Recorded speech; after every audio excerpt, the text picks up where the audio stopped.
Bonjour chers amis, on se retrouve pour cette nouvelle vidéo afin de discuter avec vous peut-être de la mi-carême, parce qu'on doit être à peu près à l'heure de la publication, au moment de la mi-carême.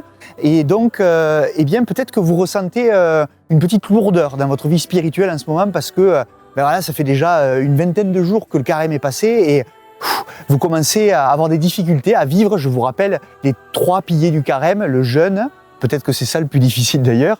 La prière, là aussi il peut y avoir un combat. Et puis le partage aussi, c'est peut-être difficile pour vous. Donc, eh bien, je viendrai vous encourager à continuer votre chemin parce que dans l'Évangile, il nous est dit, c'est par votre persévérance qu'on vérifiera la qualité de votre foi.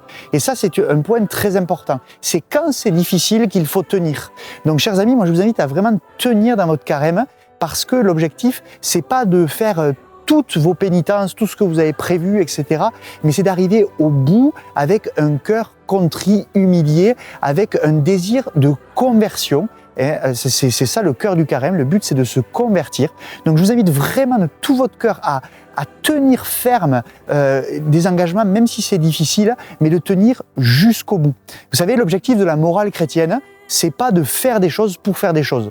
Ça n'a aucun intérêt si vous cherchez à faire des choses pour être le meilleur. C'était une hérésie dans les premiers temps de l'Église, ça s'appelle le pélagianisme, c'est-à-dire je vais acquérir le salut par mes propres forces.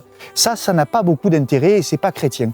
L'objectif de la morale chrétienne, des pénitences qu'on essaye de se donner et puis des objectifs qu'on se donne, c'est de pouvoir atteindre le bonheur. Donc l'objectif quand je fais une pénitence, c'est pas de réussir à faire ma pénitence, c'est est-ce que cette pénitence, parce qu'elle m'aide à changer, me conduit au bonheur. Alors en cette mi-carême, eh bien réjouissons-nous, prenons peut-être un temps de pause avec cette mi-carême qui doit être à peu près dans ces jours qui arrivent ou qui sont passés. Et puis il y aura 2 autres fêtes très importantes, 2 solennités qui arriveront, qui sont la Saint-Joseph et l'Annonciation qui arrivera plutôt vers la fin de notre carême. C'est aussi 2 petites pauses que l'Église nous donne où on n'est plus tenu de jeûner et donc où vraiment on se libère et c'est un grand jour de fête.